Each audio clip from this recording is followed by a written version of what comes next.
함께 예배하는 모든 분들 가운데 이 말씀의 축복이 함께 하시기를 주님의 이름으로 축원합니다.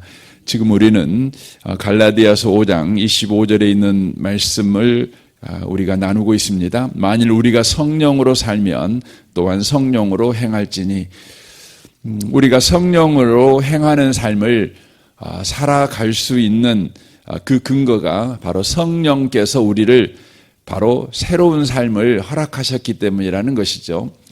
그러니까 성령이 우리에게 주신 새로운 삶을 우리가 가진 까닭에 우리는 성령으로 살아갈 수 있다고 하는 것입니다. 성령이 우리에게 주신 새로운 삶이 무엇인가? 그 첫 번째가 죄와 사망에서 해방된 삶을 우리에게 허락했다는 것이죠. 죄와 사망에서 해방된 그 새로운 삶이라는 것은 우리가 죄를 지었을 때, 잘못했을 때 이제 하나님은 더 이상 우리를 죄인으로 취급하지 아니하시고 죄인 다루듯 다루지 않으신다는 것입니다. 바로 아비가 자녀를 대하듯 우리를 대하신다는 것이죠. 여러분, 죄인을 대할 때는 어떻게 대해야 되는 겁니까? 그 죄에 대해서 심판하는 것입니다. 그 죄의 싹으로 그를 멸망시키는 것이죠.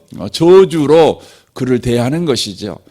하지만 여러분, 자식이 죄를 지었을 때 그 부모는 자녀를 어떻게 대합니까? 죄인으로 대하지 않습니다. 그를 더 훌륭한 기회로 그의 잘못을 바로 이용합니다. 그의 죄를 사용한다는 것이죠. 부모는 그가 잘못할 때마다 그를 호적에서 파버리거나 그를 쫓아내버리지 않습니다. 더 이상 그와 관계하지 않겠다고 연을 끊어버리지 않습니다. 더 깊이 뛰어들어가 그를 더욱 안으며 그가 그 잘못으로 더 이상 망가지는 삶을 살지 않고 그가 그 잘못으로 자신의 연약함을 깨닫고 그가 부모와 관계 속에서 더 훌륭한 사람이 되어주도록 그를 바로 대하는 것이죠. 때때로 혼도 냅니다. 때때로 기다려주기도 합니다. 때때로 눈을 감아주기도 하지요. 그리고 그 부모는 말할 수 없는 고통으로 그 자녀의 잘못을 책임집니다. 그러니까 하나님은 더 이상 우리를 죄인으로서 대하지 아니하시고 자녀로서 우리를 대해 주신다는 것이죠. 그것이 사실인가, 그것이 진실한가, 그것이 바로 드러난 부정할 수 없는 장소가 있는데 바로 그것이 뭡니까? 예수가 십자가에 죽으신 것입니다. 예수가 십자가에 죽으신 것이죠. 그래서 로마서 5장 8절에서는 우리가 죄인 되었을 때 우리 하나님은요, 아들을 아끼지 아니하시고 십자가에 내어주셨다고 말씀합니다.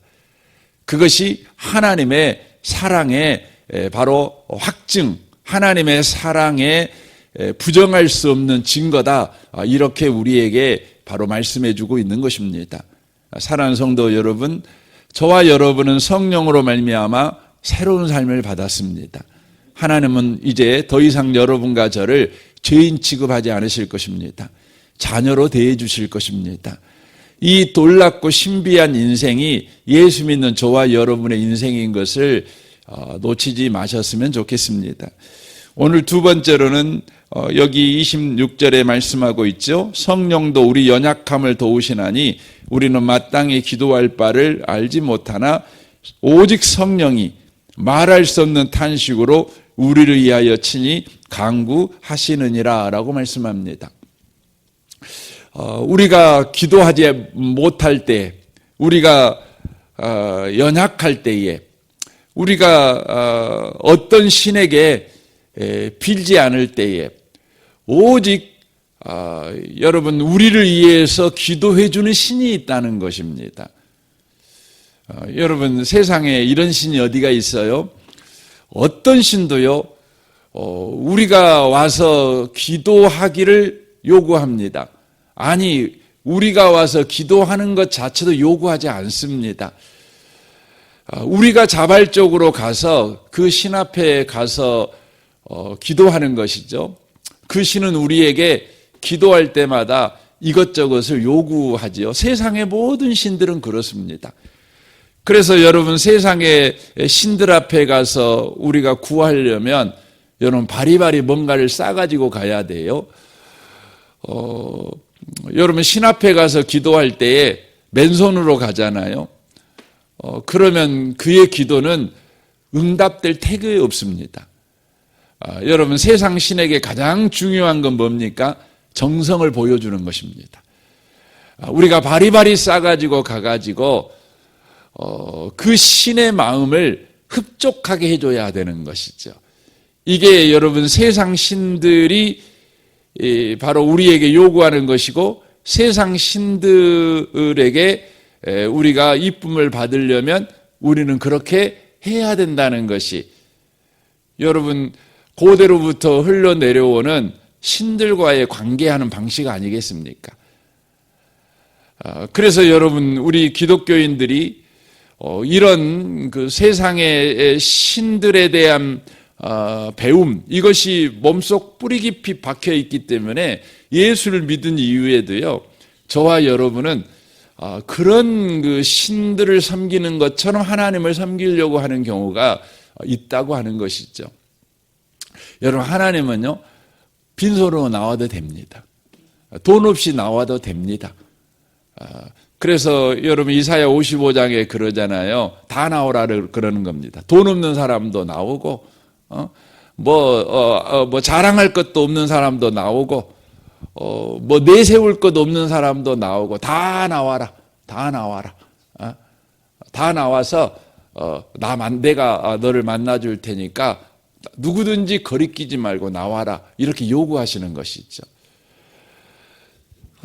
그런데 오늘 본문은 더 기가 막힌 이야기를 하는 것입니다. 무슨 이야기를 합니까? 네가 기도하지 못할 때 내가 기도할 거야. 내가 너를 위해서 기도할 거야. 이렇게 말씀하십니다.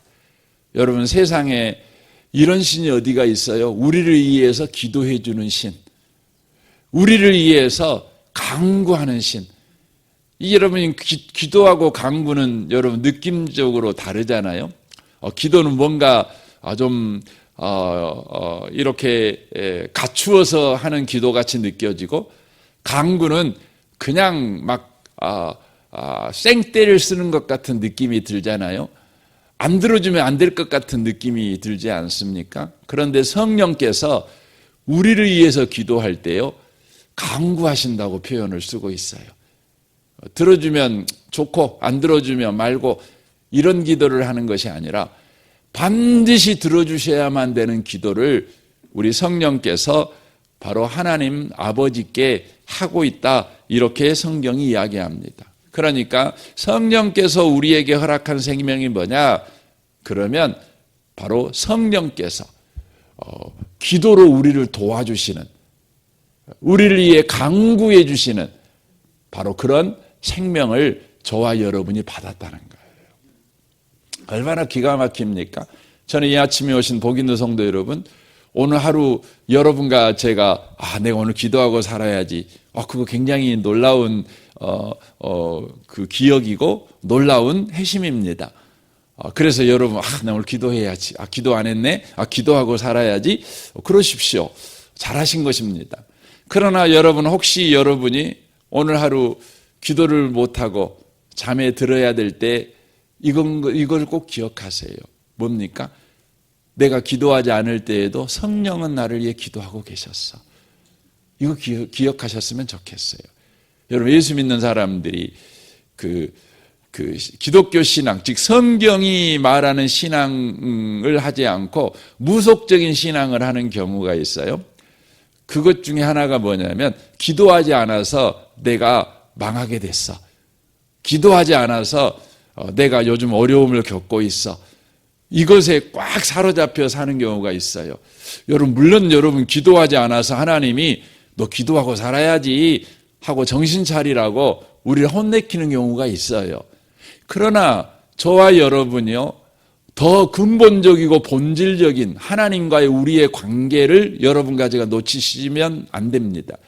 그게 뭡니까? 우리는 하나님 앞에 기도해야만 복 받는 그런 관계가 아니라 기도하지 않아도 하나님이 우리를 위해서 기도하셔서 여러분 복 주시는 관계라는 거예요. 이게 더 귀한 것입니다. 여러분 그러잖아요. 여러분 자식이 부모한테 엄마 아빠 이거 해주세요. 이렇게 해갖고 우리가 해준 거 있죠. 그래서 때때로 우리가 자식한테 말할 때 있잖아요. 너 왜 아빠한테 엄마한테 그거 안 해달라는 소리 안 했어? 그래서 너 이렇게 어려움 당해. 말해야지 말 안 했어. 이렇게 우리가 할 때가 있잖아요. 하지만 부모가 우리가 돼 보면 자식이 구하지 않아도 우리가 자식에게 해주는 것이 여러분 10,000배는 더 많습니다. 그렇죠? 여러분 자식이 구해서 해준 거 뭐 한 개 10가지나 된다면 자식이 구하지 않아도 여러분 부모가 해준 것 보면 10,000가지, 100,000가지, 1,000,000가지 아니겠어요? 그러지 않겠어요? 여러분 그래서 자식이 자식된 거 아닙니까? 지금 여러분 건강한 성인이 된 거 아니겠습니까? 우리가 그런 부모의 사랑을 받아서 여기까지 온 것이고 또 부모가 되어서 우리가 자식을 섬길 때 보니까 정말 그렇습니다. 하나님이 그렇습니다. 하나님은 저와 여러분이 구하지 않을 때 더 많은 것을 주셔서 저와 여러분이 예수 안에서 구원받은 자의 삶, 영생받은 자의 삶을 살아오게 하셨다는 것이에요. 제가 어제 회의가 있어가지고 목사님들이랑 좀 만나고 식사도 하고 이렇게 하는데 한 목사님이 이제 어떻게 하다가 본인이 목사님이 되신 이유를 이야기를 하시더라고요. 본인이 목회자가 된 이유를 이야기하시는데, 되게 신선하다 못해서 굉장히 충격적이었습니다.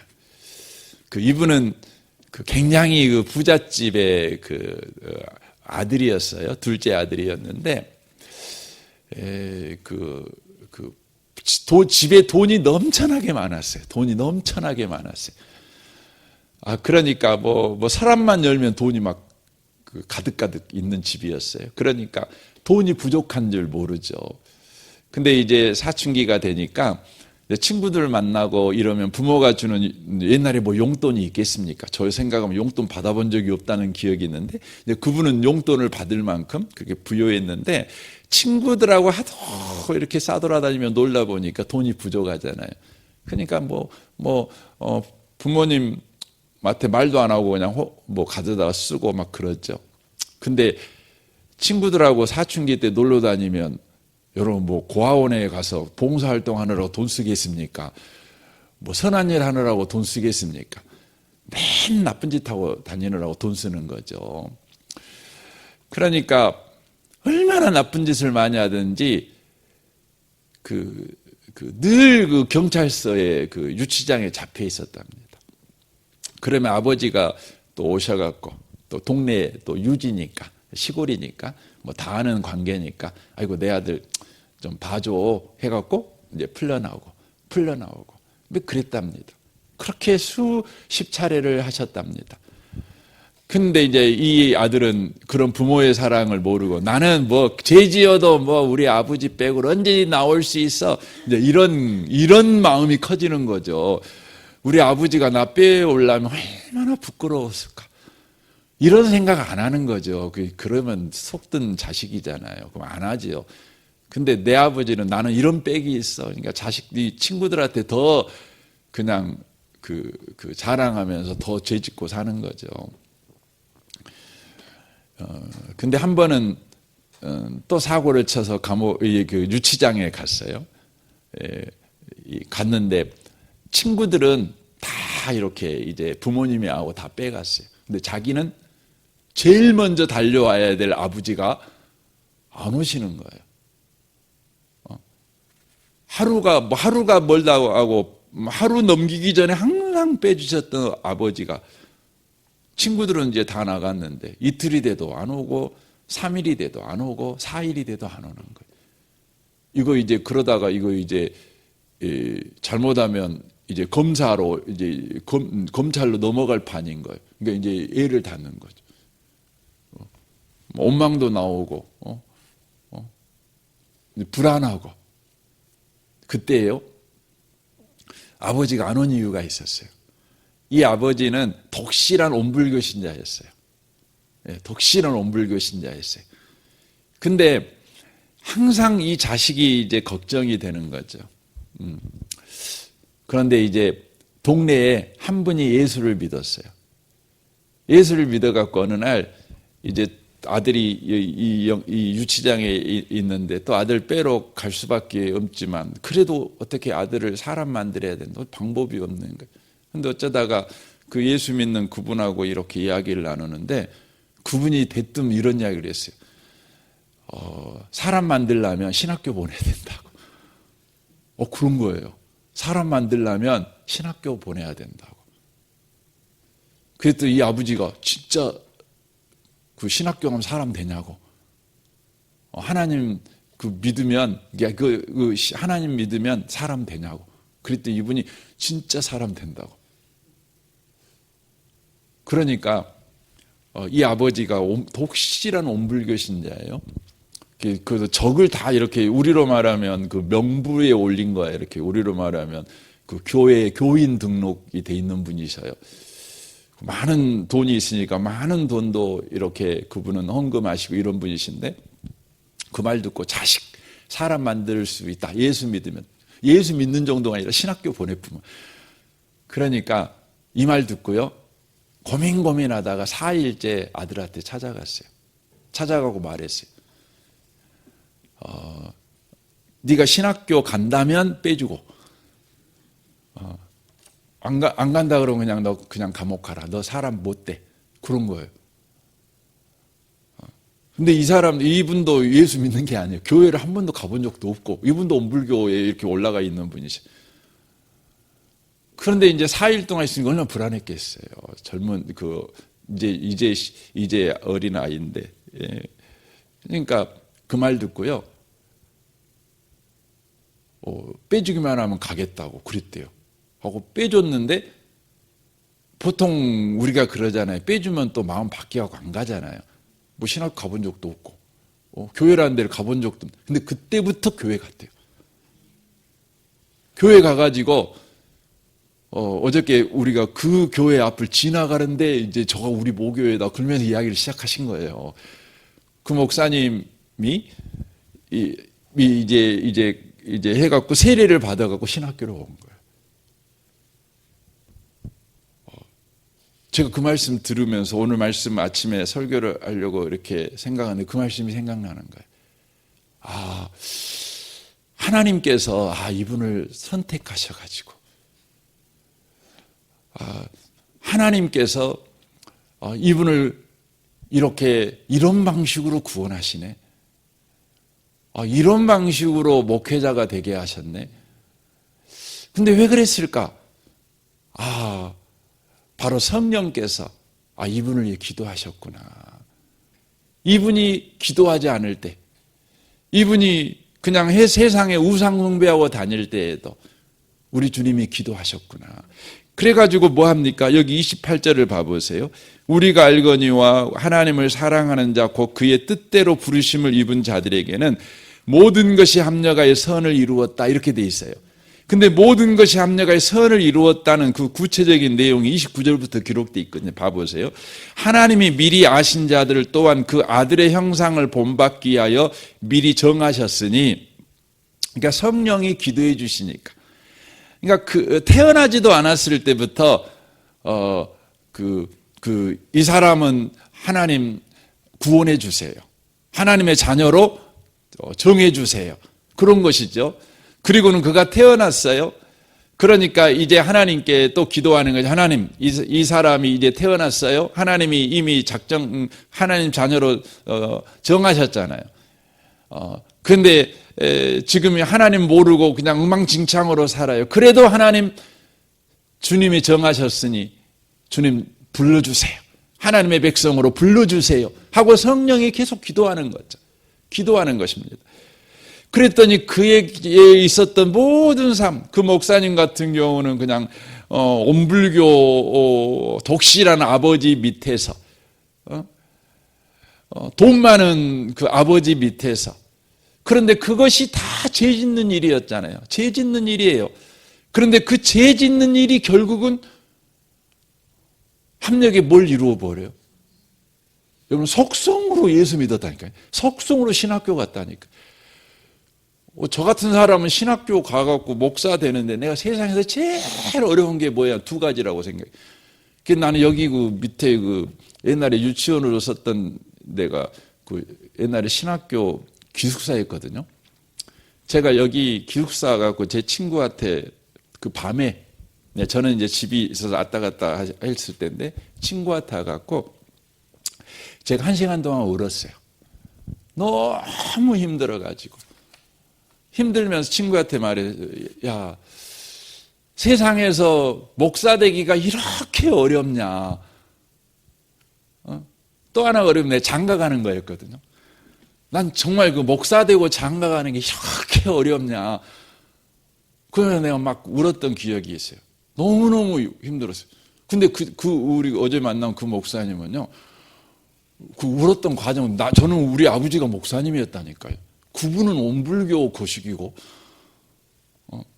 아니, 목사 아들이 목사 되는 게 쉬워요. 온불교 여러분, 아버지가 계신 분이 목사 되기가 쉬워요.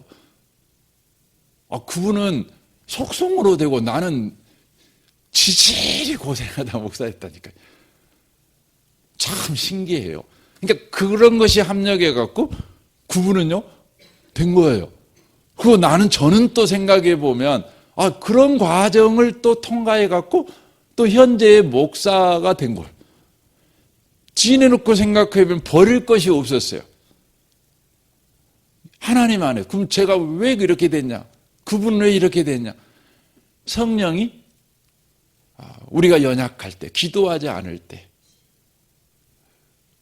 우리가 이렇게 살아갖고 망하는 거 아니야? 이렇게 살아갖고는 인생 그냥 종치는 거 아니야? 이런 두려움과 이런 이기의식을 가질 때, 그래서 다만 원망만 하고 불평만 하고 있을 때에도 성령은 우리를 위해 간구하신, 우리의 원망이 우리 인생에 응답된 것이 아니라, 우리의 불안이 우리 인생에 응답된 것이 아니라 성령의 기도가 우리 인생에 응답된 거예요. 여러분, 오늘도요, 성령이 기도하고 계셔요. 여러분, 오늘 또 여러분 살다 보면 그냥 원망도 나오고 염려도 나오고 불평도 나올 것입니다. 그러나 여러분의 인생은 원망대로 안 될 겁니다. 염려한 대로 안 될 겁니다. 근심한 대로 안 될 겁니다. 성령이 기도한 대로 여러분의 인생은 되어질 것입니다. 모든 걸 합력하여 선을 이루시는 하나님의 응답, 그것이 성령의 기도, 성령의 기도가 바로 그렇게 응답된 까닭이라는 것입니다. 오늘 또 이 신비한 인생을 저와 여러분이요, 성령으로 받았어요. 우리 이 신비한 인생, 이 놀라운 인생을 우리가 살고 있는 것입니다. 이 축복을 기억하고 오늘 또 한 인생을 살아내는 복 있는 분들이 되시기를 주님의 이름으로 축원합니다. 아멘. 우리 같이 기도하겠습니다.